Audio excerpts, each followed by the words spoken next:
Then we go into Friday evening with effectively a continuation of the east-northeasterly breeze. So some patchy low cloud in the east. Otherwise, it's sunny skies all around, and that continues through the weekend and into the start of next week.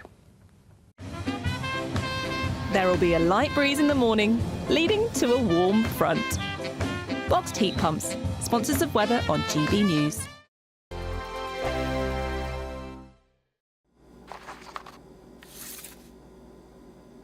Crash Law 24 sponsors GB News Traffic and Travel Report.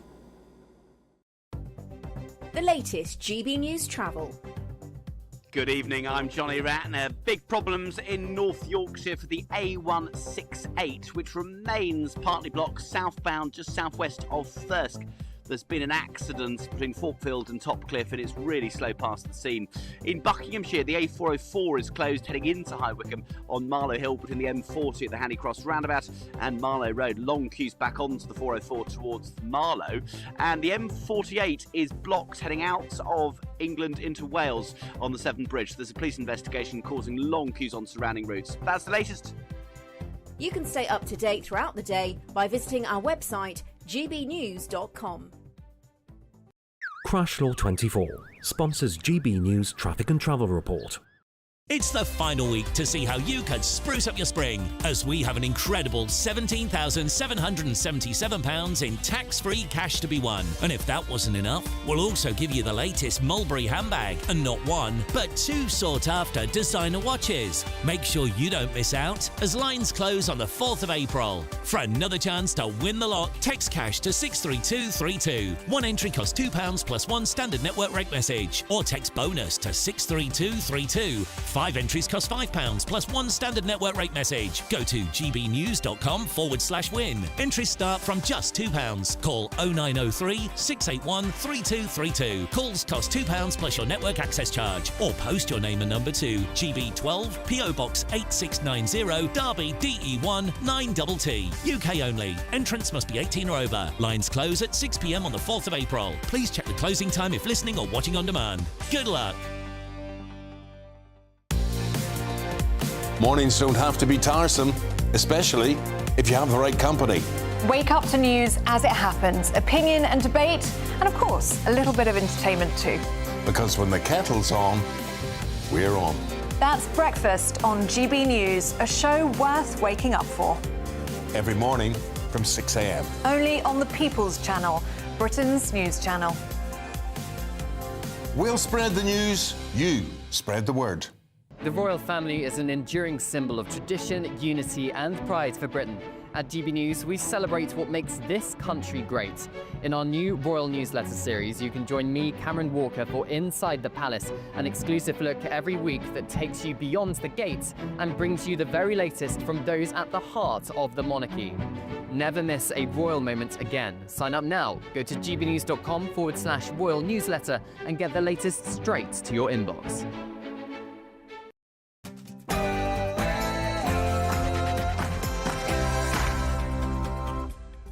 Hello there, it's 6 o'clock. I'm Michelle Dewberry, and this is Dewbs and Kerr. Now, in an effort to make America great again, Donald Trump has gone to war when it comes to tariffs. He is having no more of what he calls grossly unfair treatment. Many are saying that all of this will be an absolute disaster for us here in the UK. Will it? And we talk about Clanweld often, but what do you even say to the fact that a man that served 20 years behind bar for terrorist offensive and was linked to the 7/7 bombers is soon set to be released, despite police saying he remains a national security risk?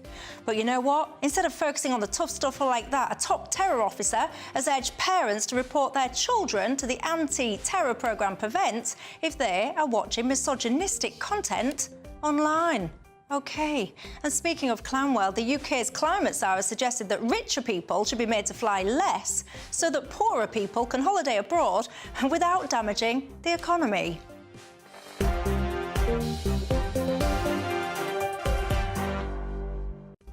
And I do speak about Clanweld often, but worry not, I've got such a great story to share with you tonight. It's really lit my eyes up. I can't wait to tell you about it. Common sense prevails, finally.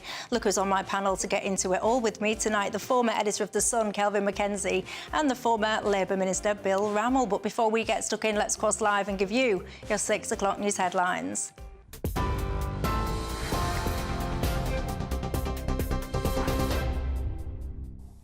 Good evening. It's just gone 6 o'clock. I'm Sophia Wensler with your headlines. The US stock market has dropped sharply in early trading after Donald Trump announced a raft of tariffs last night.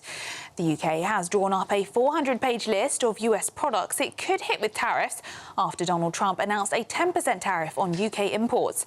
The government has said any retaliatory tariffs would be a last resort. Meanwhile, a 25% tariff has also come into effect today in the UK on all foreign cars imported to the US, a move which experts fear could cost 25,000 jobs in the British car industry. Meanwhile, the Canadian Prime Minister Mark Carney has just responded, saying his country will match the US auto tariffs with 25% levies on all vehicles imported from the US. President Trump says the EU's rate will be 20%. Meanwhile, President of the European Commission, Ursula von der Leyen, has vowed a unified response. Elsewhere, China has demanded that Trump revoke the tariffs and vowed countermeasures. Other world leaders have voiced concerns of an escalating trade war. The Prime Minister has told business chiefs in Downing Street that clearly there will be an economic impact, but the government would respond with cool and calm heads. In other news, a man who was shot dead by police after he moved at speed towards officers has been named as David Joyce. The 38-year-old was given first aid by officers but died at the scene after the incident on Tuesday. The IOPC said its investigators have collected a knife and other evidence from outside Milton Keynes railway station from Tuesday afternoon, and they are now appealing for witnesses. Elsewhere, the expansion of Luton Airport has been approved by Transport Secretary Heidi Alexander, despite the Planning Inspectorate recommending she rejected it over environmental concerns. Luton was the UK's 5th busiest airport last year, with 16.9 million people travelling on 132,000 flights. The expansion plans involve building a new terminal, new taxiways and increasing capacity in the existing terminal from its current 18 million passengers a year. And an American tourist has been arrested after allegedly sailing to a remote island and leaving behind a can of Coke for the world's most isolated tribe, which could have killed them. 24-year-old Mikhailo Polyakov was arrested in India on Monday after he allegedly visited a prohibited tribal reserve on North Sentinel Island without authorization. The island is home to a pre-Neolithic tribe that are reportedly hostile towards outsiders and have in the past killed people who approached or landed on the island. Those are the latest GB News headlines. Now it's back to Michelle. For the very latest GB News direct to your smartphone, sign up to News Alerts by scanning the QR code or go to gbnews.com/alerts.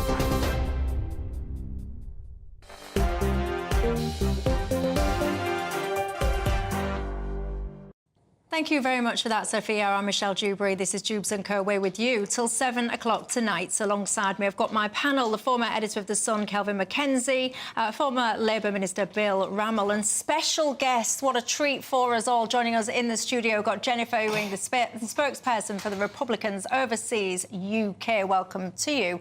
And you know the drill. It's not just about us in the studio. It's very much about you at home. What's on your mind tonight? There's lots we need to discuss, whether or not it's people that have been national security risks being allowed to potentially wander the streets. I want to look at that.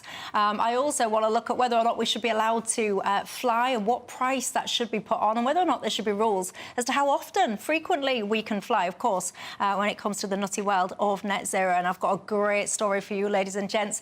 It really made me smile, and it really made me feel that actually all is not lost. There is still some common sense in the world. Join the conversation with me all the usual ways. But of course, the big news news story tonight. Did you see it? Were you glued to GB News at 9 o'clock last night? I certainly was.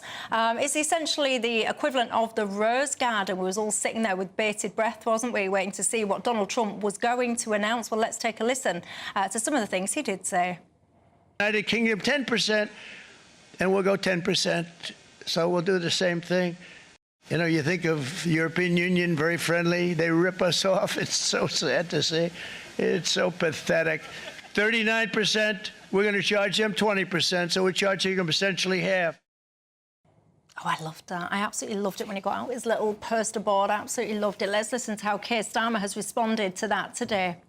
The President of the United States acted for his country, and that is his mandate.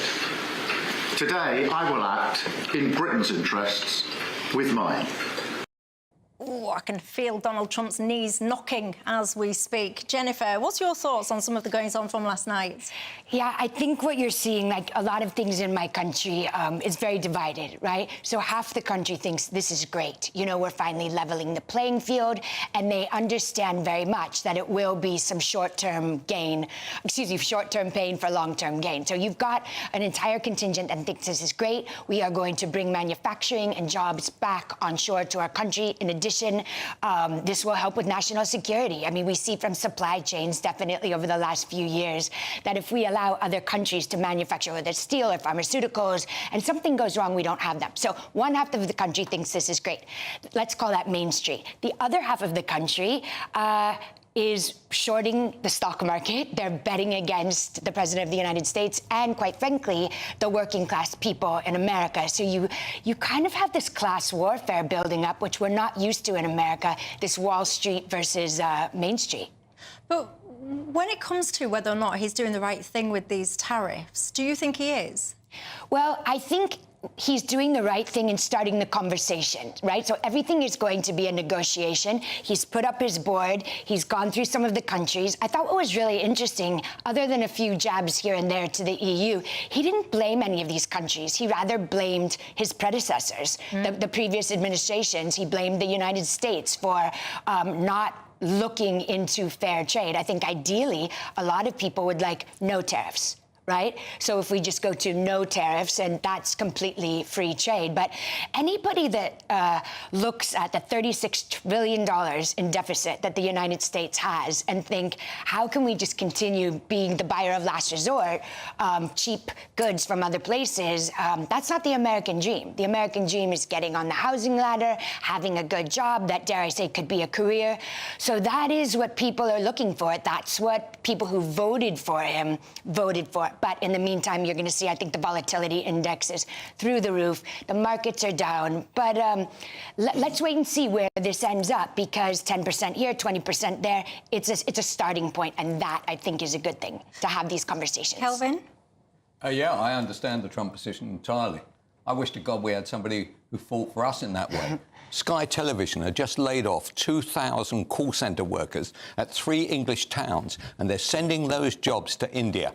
Why are they sending them to India? They're sending them to India because they don't pay sick pay, they don't pay unemployment, they don't pay these things which we include. I want to see Sky Television, which is owned by an American company. After all, this is much of the argument, is owned by Comcast. I want to see them say to those workers, actually, we're going to take Trump's idea on board. We're not going to sack those 2,000 employees. So there's a lot of examples that go on within countries outside the United States where they are constantly shipping our jobs out somewhere else. So, you know, I feel sorry for people working for some of the car companies in our country, but actually, knowing business will work around this. And we have politicians who now have got to make decisions. Israel have made the decision. They're not going to have any tariffs for American goods. What we've got to get to is get to a position where nobody has tariffs and we can trade or try and trade on a fairly equal basis. So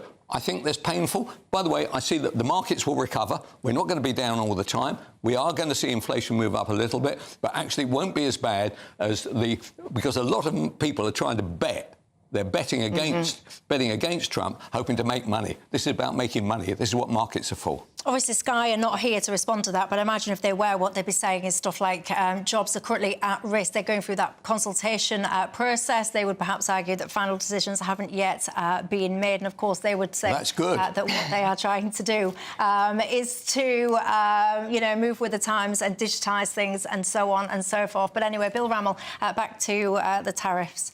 Let me come back to Jennifer's point. I agree with you that the United States is a country that's split. I don't actually think it's split around tariffs. I saw a poll today that 58% of Americans think that tariffs are bad for the US, and that only about 20% think that it's a good thing.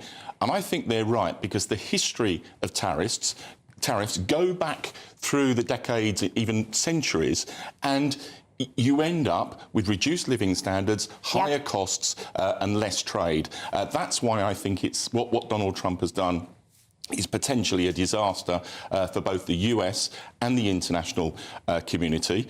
The UK has come off of it relatively least affected compared to other countries. And I think we've got to hold our nerve. We've got to keep negotiating to get a trade deal to exempt ourselves. Jonathan Reynolds, the business secretary, has put out today a list of potential reciprocal tariffs. I think that's a negotiating tactic, and hopefully we get a trade deal that exempts us. If we don't, I actually don't think that we should impose reciprocal tariffs, because the economic forecasts I've seen is you would double the hit to the UK economy. I totally agree. Now, but politically, that's going to be incredibly difficult for the government. It won't be difficult. Our people in our country aren't stupid. They know that if we decide to have a war with a very big person, there's only one person that's going to live. I tell you what I thought was a masterstroke by Trump, which was bringing up the auto workers trade union, right? It'd be fantastic, wouldn't it? The equivalent of ASLEF or the RMT turning up, but speaking for it, right? So, you know, this was a masterstroke, because actually it was the working man who was, after all, that guy came from Detroit, and all he's seen is Detroit being destroyed. Okay, so he wants, and by the way, you can understand it. Why they're saying, why are you building cars in, say, Birmingham and shipping them over to the United States, when actually you could have a much cheaper form of manufacture by sticking it either in Detroit or in Virginia or anywhere? Why not? Because American consumers have got free choice. And you and I have argued this before, Kelvin. A big element of this is that US customers prefer particularly European cars compared to US. So why don't cars. you build them out? Why don't we build them up? Why don't they? See, it's Germany are going to be in a massive degree of difficulty, right?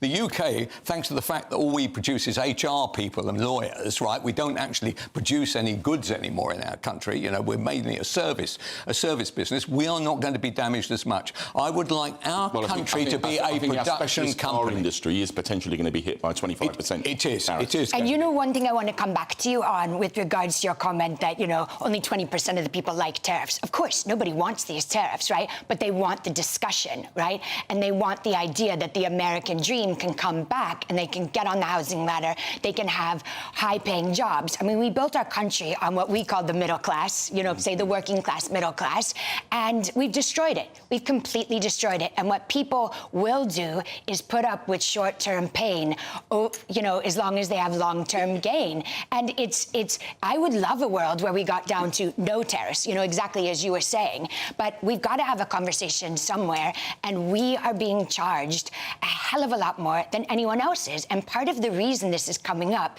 is not only because this is what people voted for, but because we have these decentralized system of media now. So the average American person who never paid attention, who had no idea what Japan was charging, what the UK was charging, what Vietnam is charging, now knows and is looking at this and saying, oh my God, that's why our manufacturing sector is destroyed. That's where we're at risk for national security. It's not true. So let's have the conversation. One of the really bogus arguments that Trump puts forward is that VAT is a tariff. It's not. It treats nations exactly in the same way. And that's a bogus argument. And look, you know, I would love manufacturing jobs to come back to the States, to come back to this country. Of course. But it's a false dawn.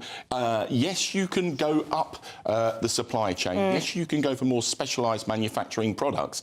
But if you think ultimately you're going to be able to compete with much, much lower wage costs in the Far East and elsewhere, it's a full stop. But that's not what we're competing with. We're not looking for, like, the cheap goods. We're not looking for, like, these low-paying jobs. We don't want the race to zero to continue. We want people to have good-paying jobs in America so the middle class, the working class, can rebuild itself. And if that costs a little bit more, people are willing to do that. I don't think your populace will be prepared to pay the price that would come with that in terms of much more expensive goods. Right. I disagree. This is where either the genius or the madness of Trump comes in, right? He is turning over the apple cart in order to rearrange how the apples are actually falling. And I salute him for what he does. I salute him about Doge. I actually think that he shouldn't be the world's policeman, right? There are a whole series of things which he is now saying, right, which actually I would like our politicians, right? So take the current holder of the office, right? An absolute disaster for months on end. Suddenly he's going to be saved by Trump because every time the economy goes down the gurgler, he'll be able to say, oh, it's not my fault, it's over there. We don't possess a kind of politician like Trump, and America hasn't possessed one before, and I am in favour of change. Very quickly, many people are saying the EU's got 20%, the UK's got 10%. Is that a Brexit dividend, is what some people are suggesting, isn't it? Absolutely. Yeah, correct. Absolutely not. Yeah, absolutely. Yes. There was a crude formula that Trump relied on yesterday. And look, I could say this is all down to good negotiating by the UK government. That wouldn't be plausible.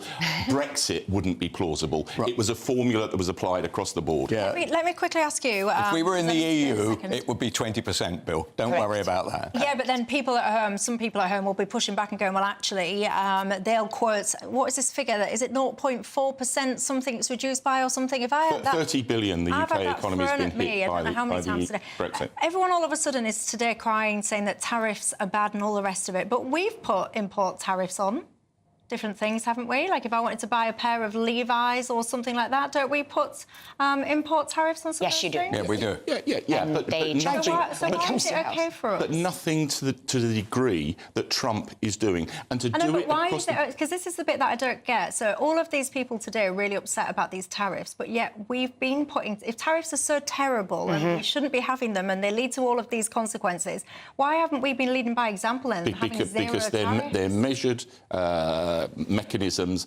dependent upon sector and dependent on the trading relationship. They're not blanket across-the-board tariffs with every country involved that cause major damage to the world economy. Well, do you know what? Look, this is... Jennifer alluded to this at the very start. If you ask me, this is the start of something. It's definitely not the end. Let's see what the coming days, weeks and months hold. Where do you think we will be? I don't know, 6 months' time, what do you think it will look like? Good luck with anyone being able to predict that. Look, after the break, there's a lot we need to talk about. If you've been sent to prison for terrorist charges and you're deemed a risk to national security, should you ever be able to walk the streets of Britain? I'll see you in 2. Join me, Nana Akua, for an informative, interactive news programme with a difference. It's fun. No, he didn't say that, Dave. I'm so surprised. I think there's an element of truth to that. Join me from 3 p.m. every weekend, only on GB News, Britain's news channel. If you want your news to be straight talking... This is a nightmare for the Conservatives again. Down to earth. It's not just Nottingham where this is happening, is it? And most importantly, honest. Hard-working, middle-class taxpayers, they'll get the book thrown at them. Then catch me, Martyn Dewbs, Monday to Friday, 3 till 6 p.m. on GB News, Britain's news channel. GB News Breakfast, every day from 6 a.m. Now, I'm a bit irritated today. So there's two secret files that have been released, one on Prince Harry and his visa claim and getting citizenship in the USA. And what do we learn from it? Nothing. Nothing, because it's all redacted. Then the biggest one of all, history. So Donald Trump says, yes, we can see the JFK files. We have nothing to hide there, whatever. It's all redacted. There's nothing. We don't learn anything new from this. Mm-hmm. Now you've been like me. You've been fascinated like this since you were a kid. Yeah, I have. I don't. I mean, let's be honest. Is there likely to be files somewhere that's actually saying Grassy Knoll and Magic Bullet, giving you the truth, and that it was the mafia and that it was to do with J. Edgar Hoover or anything else? I don't believe all that stuff anyway. I honestly don't. Well, how do you explain that it wasn't JFK's brain that was in the post-mortem? It was a different brain. His brain was substituted. You know what? That's the first I've heard of that. Well, you see, I thought it was a different brain. How did they know? How do they know it wasn't his brain? Well, they may have known what his brain was like. Well, the doctor in Dallas who was there to do the post-mortem because it was his area. Yes. Wasn't allowed to do the post-mortem. That's right, because they wanted to fly him back to Washington, right? CIA or the FBI, whatever, took the body away. Right. And they had time to do whatever they wanted, and doctor anything the way they wanted. But, I mean, and there definitely were two shooters. There were two shooters involved in this. I don't believe that. Because of the magic bullet? No, the puff of smoke from the grassy knoll. Maybe I'm being extremely naive, that's how for everything that I've seen, everything I've read, I think that Lee Harvey Oswald, how about this, actually did it. What? And did it alone. GB News, the People's Channel. We're proud to be GB News, the People's Channel. And as you know, we always love to hear your views. Now, there's a new way of getting in touch with us at gbnews.com/yoursay. By commenting, you can be part of a live conversation and join our GB News community. You can even talk to me, Bev Turner, or any of the members of the GB News family.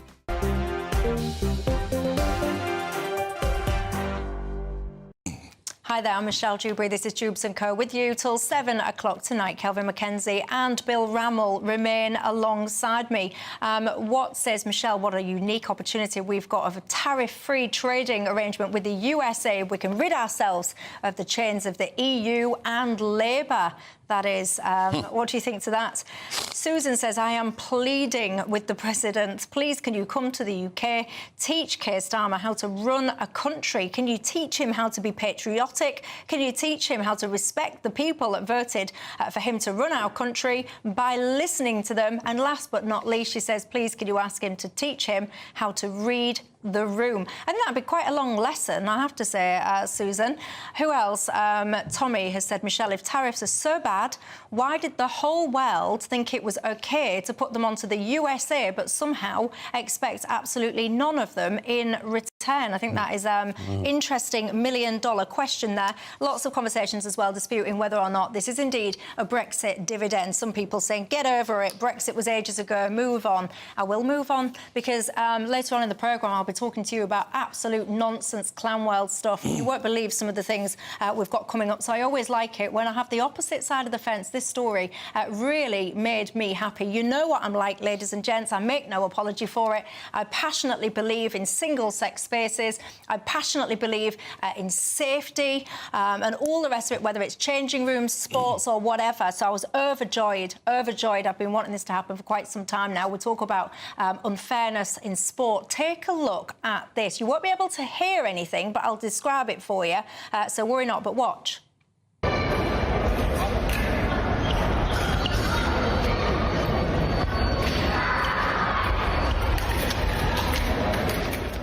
So I'll describe it for you. So this is the sport of fencing, and this is a female competitor who has been asked to fence a trans competitor. Now, what happens is the female competitor essentially takes the knee and shows her opponent some respect, dignity, all the rest of it, but says the following: I'm sorry, I cannot do this. I am a woman, and this is a man. And this is a women's tournament, and I will not fence this individual. So anyway, the female athlete was then shown the black card and was disqualified. The fencing authority, they are actually backing their policy. They're saying that they've got a transgender and non-binary athlete policy. It was designed to expand across to the sport of fencing to create inclusive and safe spaces. They say that it's based on the principle that everyone should have the ability to participate in sports, and ultimately they will always err on the side of inclusion and so forth. Kelvin McKenzie, I was so proud of that girl, because she's going to get a monumental backlash now, believe you me, it's already began. I was so proud of her. I've never understood why more female athletes have not turned around and said, with respect, you know, with dignity, I respect you as a person, but as a sporting competitor, this is not fair, and therefore I shall not partake. Yes. Well, she's brave. She's also brave because the trans lobby is enormously powerful and vile, and if you get on the wrong side of it, you're either through the Twitter sphere or any other form of social media, the bucket load that gets poured on you is enormous. So the thing I didn't understand about this, I admire the lady doing it tremendously. The thing I couldn't understand about it is why the fencing authorities who run that sport haven't acted in the same way as the athletic authorities have it done in this country. They basically said we're not going to run trans people against whichever sex that they want to be in, because they dominate it. They dominate it through their power. And imagine what would happen in women's rugby, for instance. Just think about that. When I saw it, I thought, good for you. Yeah. But the problem is she was disqualified from the competition. I know. And, you know, I'm a passionate supporter of sport, but based on fair competition. And biological men competing in women's sport is wrong, wrong. A number of sporting bodies have ruled in favour of trans biological men not being able to compete, but not enough have done so. And what does concern me, Seb Coe's defeat for presidency of the International Olympic Committee, he was clearly committed to tackling this issue. He lost very heavily, and the woman who beat him is not given that commitment. And, you know, the IOC's got a very powerful role to play here. Well, there you go. So what do you make to all that? I can tell you it has, of course, divided opinion, but all I'll say is Stephanie Turner, I absolutely salute you. If I was in that hall, I can tell you now, you would have been getting a standing ovation from me, because it shouldn't be brave in a women's category to say, actually, do you know what, I'm not going to compete against a male. That shouldn't be brave, that should be common sense, but it has, unfortunately, become an act of bravery. I salute you. I really do. After the break, I'll tell you what I don't salute. People that have been sent to prison for terror offences that apparently is still a risk to national security, apparently soon to be walking the streets of Britain. See you in 2. Ready to soak up that holiday sunshine? Won't we need some cover? No worries. All sorted. All Clear Travel Insurance sponsors GB News Travel Destinations Forecast. Well, the UK has plenty of sunshine. There is more wet and windy weather to come across parts of Spain and Portugal over the next couple of days. An area of low pressure bringing wet and windy weather in here. Generally fine across the Canaries. Temperature will be rising here. Plenty of sunshine for Corsica and Sardinia, much of northern Italy. 1 or 2 isolated showers in southern Italy. Quite showery over mainland Greece and through parts of Turkey too. A continued possibility of showers here, but some sunny skies for Santorini and warming up a touch in Barcelona. All Clear Travel Insurance sponsors GB News Travel Destinations Forecast.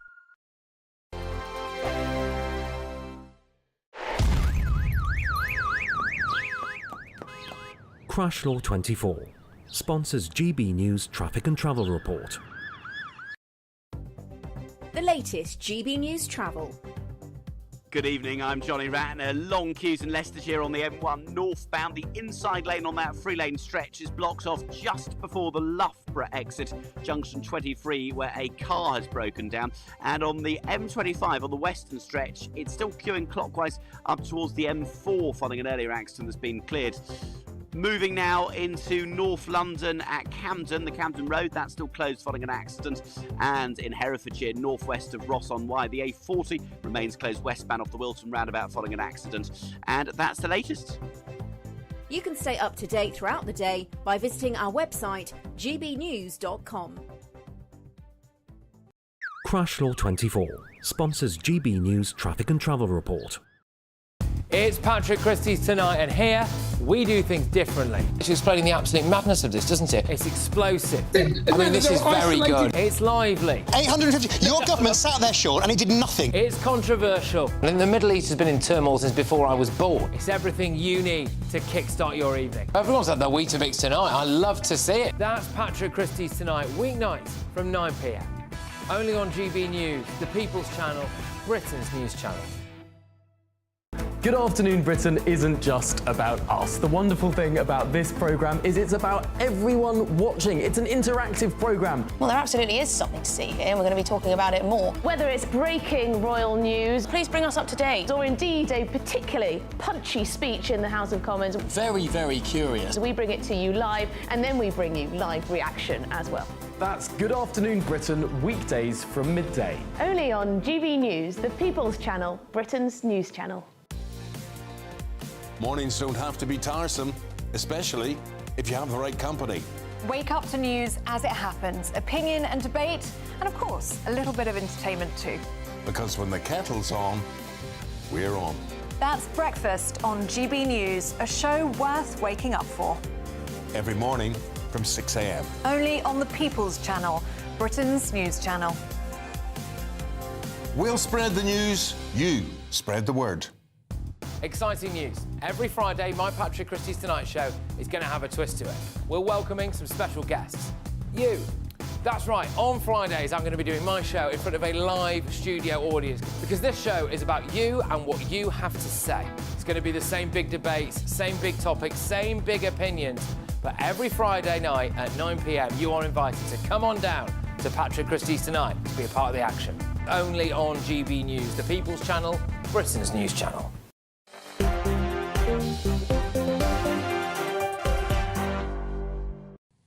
Hello there, I'm Michelle Dewberry. This is Dewbs & Co. We are with you until 7 o'clock tonight. The former editor of The Sun, Kelvin Mackenzie, and the former Labour Minister, Bill Rammell, is alongside me. Peter says, Michelle, I salute that fencing lady as well. What a woman standing up for common sense.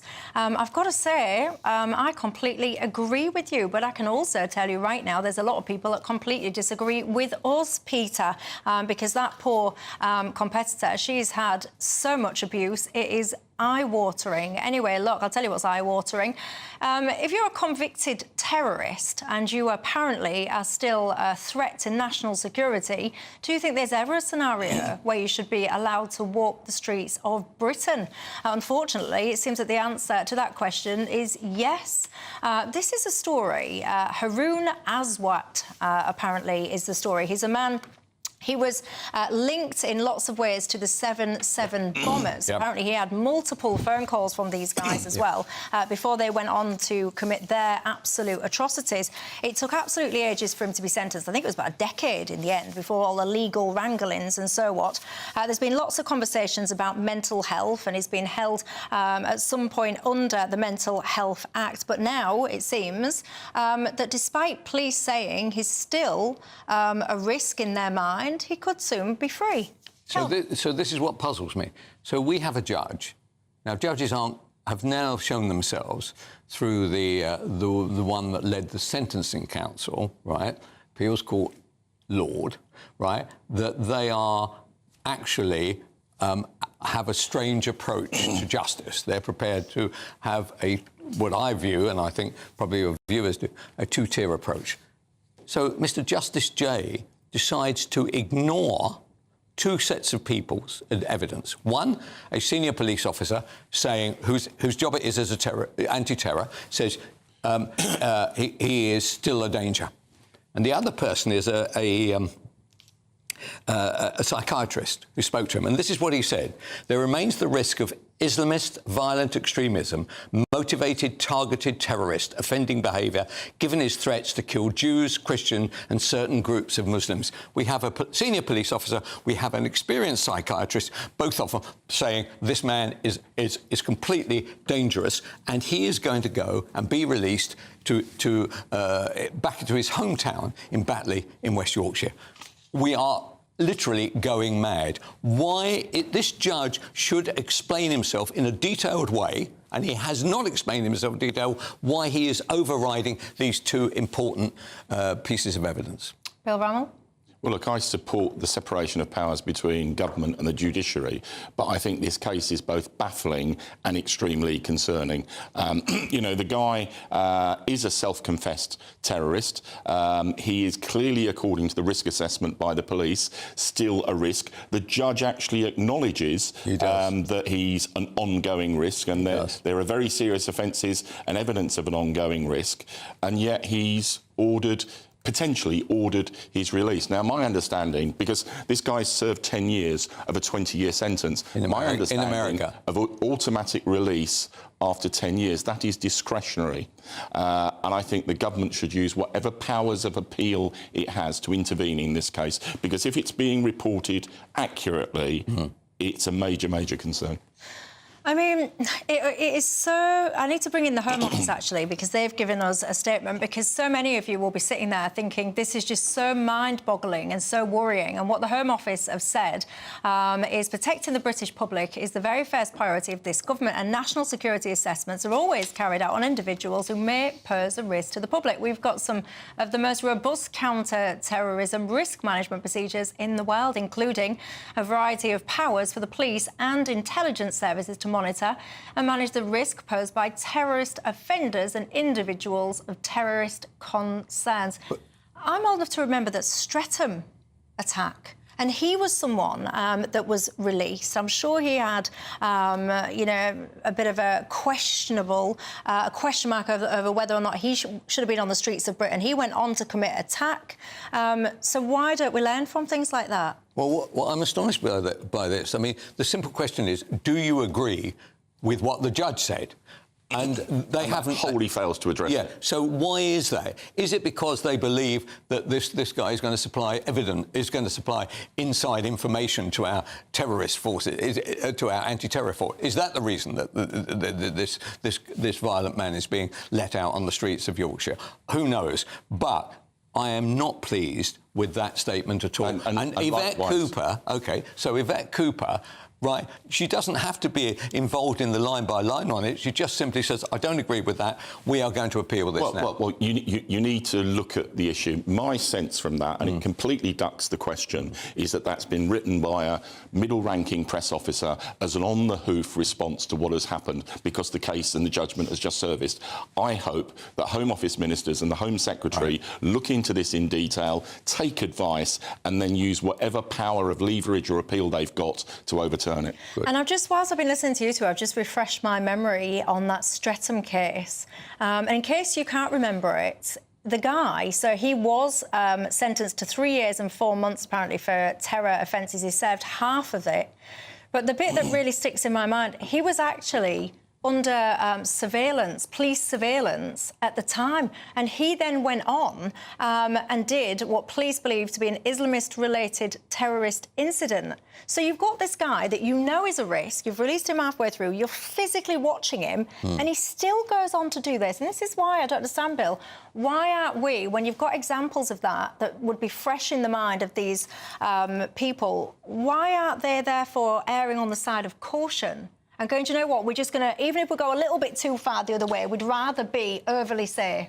Well, you've got to judge each case on its merits, but this case, if it's being reported accurately, where it says that 15 of the 22 criteria on the government's extreme guidance have been hit in respect of this guy, it's an open and shut case. It shouldn't be released after 10 years. Do you think we've actually got too many judges who are totally detached now from what I would describe as straightforward common sense?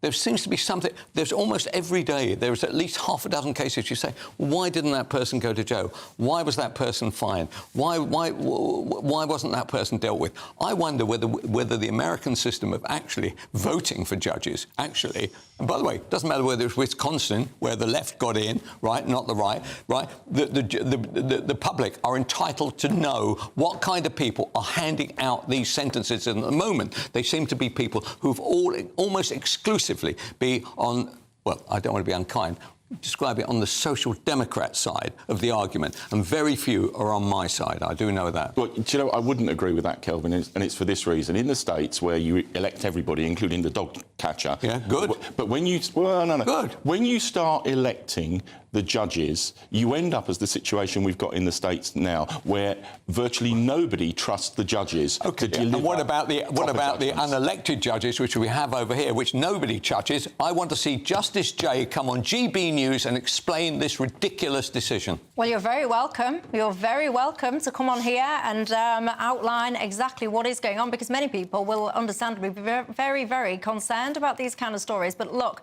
if you're just sitting there going, what are they focusing on instead? Police, get this. I mean, this, honestly, sometimes I just think, do I live in some kind of weird parallel universe? Because parents now are being urged. If your teenager, and obviously they often mean boys, are sitting watching misogynistic content, then it's those kids that you should be referring to the anti-terror programme, Prevent. I mean, I'm not saying that watching misogynistic content is a good thing. I really don't think anyone should be doing that. And by the way, why don't you parent your kids properly and not just randomly leave them for hours on end on a device out of your sight without actually checking what they are doing? But Prevent. No, I agree with you. Look, I mean, this is, as I understand it, the head of the Met Police responsible for Prevent, and I think the advice is barking. I mean, one, there's no definition of misogyny, and therefore you'd be urging people to refer on the basis of inaccurate information. There's a risk with this advice that you massively overwhelm Prevent because everyone puts forward a complaint. And the bottom line is, and as a former minister, I was responsible for Prevent, and I've said this before, the only dividing line should be violence and advocacy of violence. Anything else that you bank your judgments on in terms of referral to Prevent or actions that Prevent takes gets you into a whole can of words and muddies the water. And I hope that this advice will be retracted. Kelvin? Yes, the reality is that nobody knows what's going on in the bedrooms. Every teenager is alone in the bedroom. Right? And what they're getting up to, God only knows. You've got to try and know, though. Yes. You've got to try. I totally agree. I totally agree. But then people lead busy lives. You're working, your husband's working, everybody's working, right? And then suddenly, you know, they've been in there since school time. They've been there since about 4:15. You don't get home till, till 7 o'clock. You don't know what the hell was happening in those 3 hours. And actually, there's like a secret group. And all kinds of things are happening. Right. So I know a case of an 11-year-old girl who was shown porn by her friend. An 11-year-old girl. Is that other girl going to be... Is she going to get caught up? Not in the Prevent. Is she going to be charged with distributing sexual appeal? There's all kinds of stuff going on, right? So, and the thing about adolescence, right, it was drama.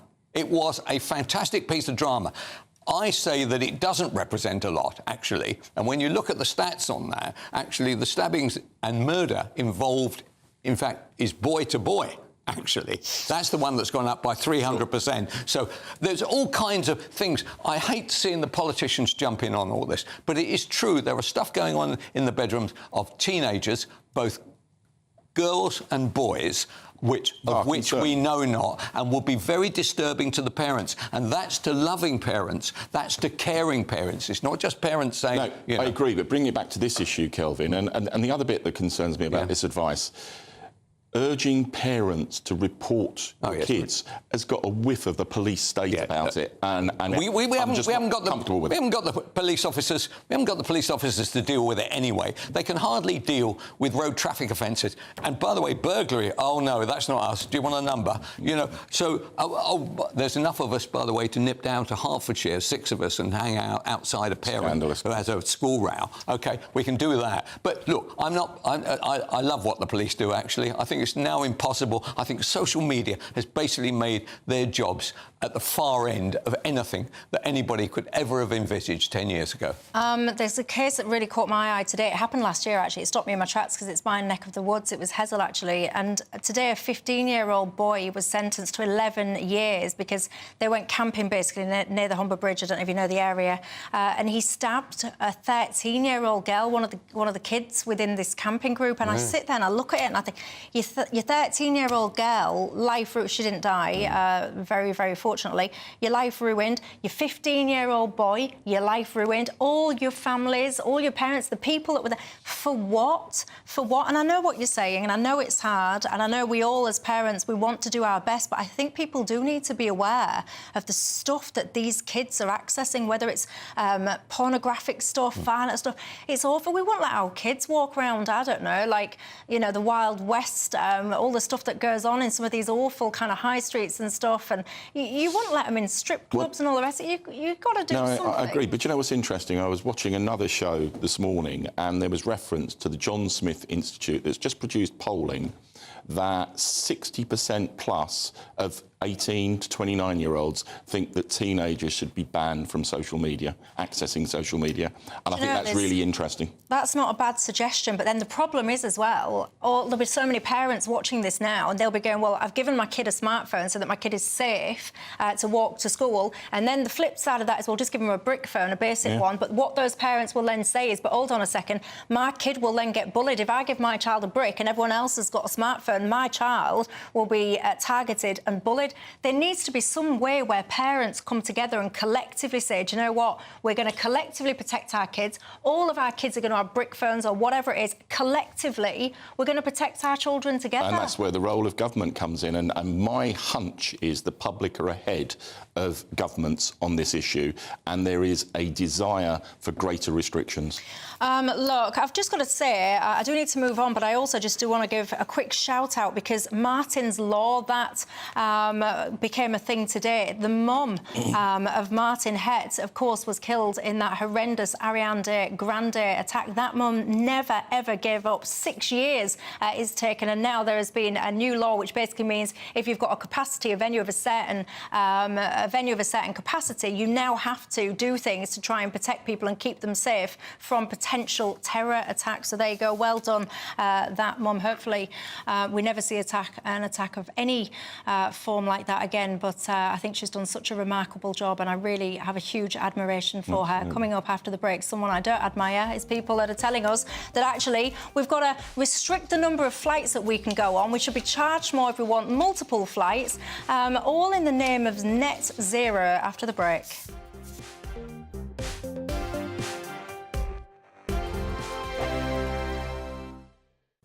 Hi there, and welcome to your latest Met Office forecast for GB News. There's going to be plenty more fine weather on offer over the next 24 hours. Lots of warm sunshine on Friday, but there will be a little bit of patchy rain in some western areas overnight Thursday and into Friday, and that's courtesy of these weather fronts moving in from the south, so something a little bit more unsettled perhaps for a time. But as we go into Thursday evening, that rain starts to clear away from southwestern England and Wales, moves into Northern Ireland, but I think we'll only see just some patchy light rain by the end of the night. Most places staying dry with clear spells and turning pretty cold across Scotland and the north of England. A frost in places, but much milder in the south compared to of late, and temperatures in double figures for some of us as we begin the day on Friday. So a bit of a cloudier start for some of us as we begin the day on Friday. Some areas of low cloud moving into northeastern parts of Scotland. So Aberdeenshire, Caithness, a bit cloudy here, but most parts of Scotland, blue skies and sunshine after that chilly start. Temperatures will quickly rise as well. A bit more in the way of cloud across Northern Ireland, Wales and the southwest. Still one or two spots of rain here and there, but most places quickly becoming dry. And then the vast majority of the UK will have a fine and increasingly sunny day on Friday. That sunshine's got some strength to it now, so temperatures quickly rising into the low 20s in some southern parts by the afternoon. Those North Sea coasts, though, still fairly chilly. That brisk northeasterly wind keeping temperatures on the east coast more like 10 or 11 degrees at best. But in the sunshine everywhere, out of that breeze, it will feel pretty warm. As we move into the weekend then, Saturday starts off on a fairly cloudy note for some central and eastern parts of England and eastern Scotland. But once again, that cloud burning away quite nicely, and then lots of sunshine by the afternoon. And once again, it will feel fairly warm in that sunshine, but not quite as warm as it has done of late. But plenty of fine weather in the outlook, even into next week. Lots of sunshine, temperatures a little bit lower than of late. Join me, Nana Akua, for an informative, interactive news programme with a difference. It's fun. No, he didn't say that, Dave. I'm so surprised. I think there's an element of truth to that. Join me from 3 p.m. every weekend, only on GB News, Britain's news channel. This is Britain's Newsroom, where your voice matters. It's just astonishing. With expert analysis and honest opinion, we don't just keep you informed. We bring you unique perspectives you won't see anywhere else. Can't argue with any of that. When the news happens, it happens here. On Britain's Newsroom, weekdays from 9:30 a.m. Only on GB News. I'm Christopher Hope. From pop stars to politicians, I'll interview anybody in a pub who's got a political opinion. Join me every Friday on Spotify, Apple Podcasts, YouTube or gbnews.com, or wherever you get your podcasts. This is GB News, the People's Channel.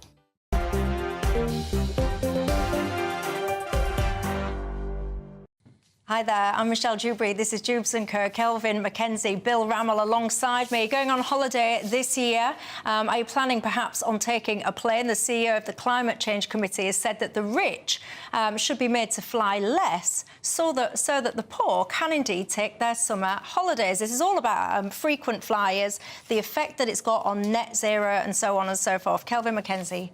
Well, I mean, I suppose this woman actually should probably be senior civil servant of some kind. I suppose she'd be making 125,000, 150,000 a year, so she won't be going anywhere. So that's the only thing that cheers me up about this whole idea. The reality of it is that if you are, quotes, rich, I don't know what they mean by rich. Where is that set now? OK, is it 80 grand? Is it 90 grand? Is it 200 grand? Who knows? Right. The idea that through my taxes, these people are actually already subsidising the poor, right? The rich already pay the vast larger percentage of taxes in order to make sure the poor have a subsidised life. Otherwise, they would be in serious trouble and would be lucky to be able to afford a bicycle, let alone going to Torremolinos for the week. So the rich already do their bit. We actually need more rich in our country, right? What we don't need any more poor. So actually, we've got to stop. If Labour in 29, when they come back to the country, I mean, they're going to get slung out anyway, but when they come back to the country, if they came back and said, from now onwards, if you earn over a certain amount, you're only allowed to fly a number of flights a year, honestly, they would lose by a bigger number than they're going to lose anyway. It is this constant kind of financial class war, which... by the way, Labour currently aim everything at the middle classes, that is going to see them lose and lose heavily. The woman's mad. She's an idiot. I bet she loves you too. Well, I put my hands up. I'm one of the people this is targeted at, because for work and pleasure, I must fly 6, 7, 8 times. Disgraceful. Have him arrested. Okay, get out. I happen to believe, and I support tackling climate change, but I happen to believe flying and cheap flying is one of the great liberators of our age.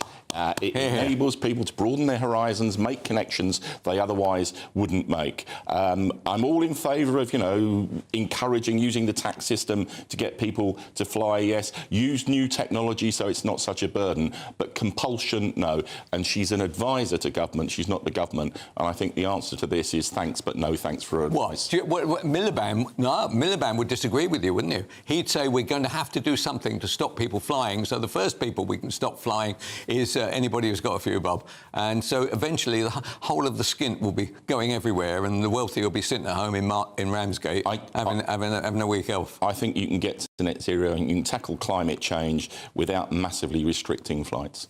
I've got to say, some of the costs, like surcharges, I guess, if you wanted to go to Alicante in Spain, you'd have to pay an extra 150 quid with these kind of ideas. If you went to New York, a return flight there would be an extra 300 quid per person, and they reckon the vast majority of emissions come from the top 10% of high-income households.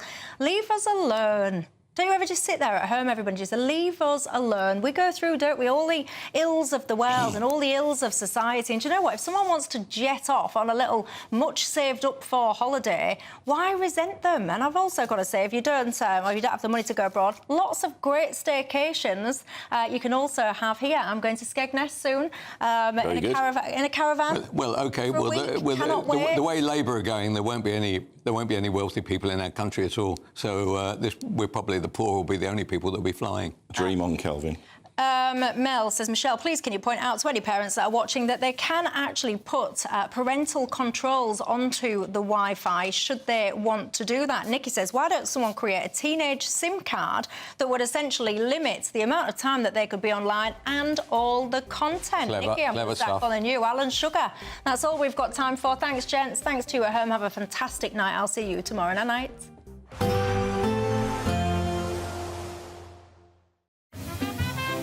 Heavy showers first thing will be followed by a warm, cosy day. Boxed boilers, sponsors of weather on GB News.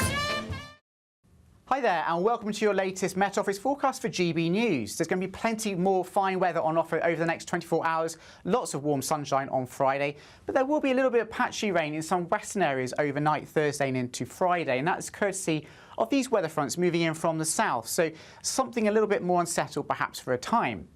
But as we go into Thursday evening, that rain starts to clear away from southwestern England and Wales, moves into Northern Ireland, but I think we'll only see just some patchy light rain by the end of the night. Most places staying dry with clear spells and turning pretty cold across Scotland and the north of England. A frost in places, but much milder in the south compared to of late, and temperatures in double figures for some of us as we begin the day on Friday.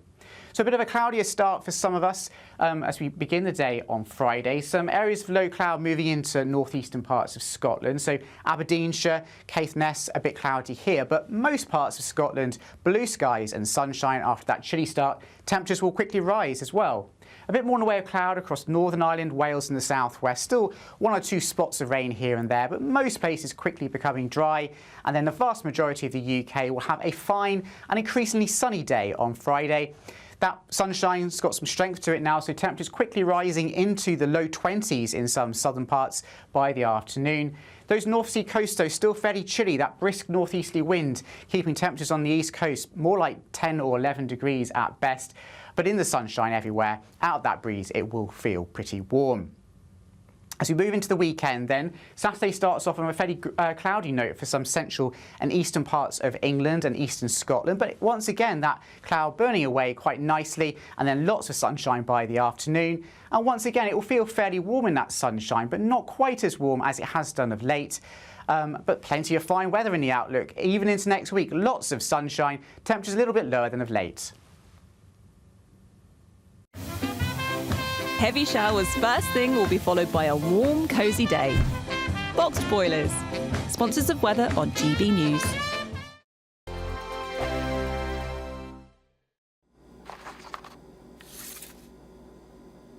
Crash Law 24 sponsors GB News Traffic and Travel Report. The latest GB News travel. Good evening, I'm Johnny Ratner. Big problems in the West Midlands tonight for the A34, which has been closed just north of the Ring Road at Walsall. The police investigation is underway near Hospital Street, leaving a number of buses having to reroute. It's still queuing on the western stretch of the M25 clockwise towards the M4 following an earlier accident, and the M32 is down to a single lane heading into Bristol at Junction 1 where a car's caught fire. Queues back onto the M4, and in Herefordshire, southwest of Ross on Wye, the A40 is closed westbound off the Wilton roundabout following an accident. And that's the latest. You can stay up to date throughout the day by visiting our website gbnews.com. Crash Law 24 sponsors GB News Traffic and Travel Report. It's the final week to see how you could spruce up your spring, as we have an incredible £17,777 in tax-free cash to be won. And if that wasn't enough, we'll also give you the latest Mulberry handbag, and not one, but two sought-after designer watches. Make sure you don't miss out, as lines close on the 4th of April. For another chance to win the lot, text cash to 63232. One entry costs £2 plus one standard network rate message, or text bonus to 63232. 5 entries cost £5 plus one standard network rate message. Go to gbnews.com/win. Entries start from just £2. Call 0903 681 3232. Calls cost £2 plus your network access charge. Or post your name and number to GB12 PO Box 8690 Derby DE1 9TT. UK only. Entrants must be 18 or over. Lines close at 6 p.m. on the 4th of April. Please check the closing time if listening or watching on demand. Good luck. Good afternoon, Britain isn't just about us. The wonderful thing about this programme is it's about everyone watching. It's an interactive programme. Well, there absolutely is something to see here, and we're going to be talking about it more. Whether it's breaking royal news, please bring us up to date, or indeed a particularly punchy speech in the House of Commons. Very, very curious. We bring it to you live, and then we bring you live reaction as well. That's Good Afternoon Britain, weekdays from midday. Only on GB News, the People's Channel, Britain's news channel. This Sunday on GB News Breakfast, we've got a special treat for you. It's me, Angela Rippon. For just one morning, the broadcast and Strictly Star joins the breakfast team to bring you all the news as it happens. Nice positive story then. Another special day here on GB News. Well, we're still here after the last one. GB News Breakfast with me, Stephen Dixon, and Angela Rippon, this Sunday from 6. Yes, we'll be around for a while.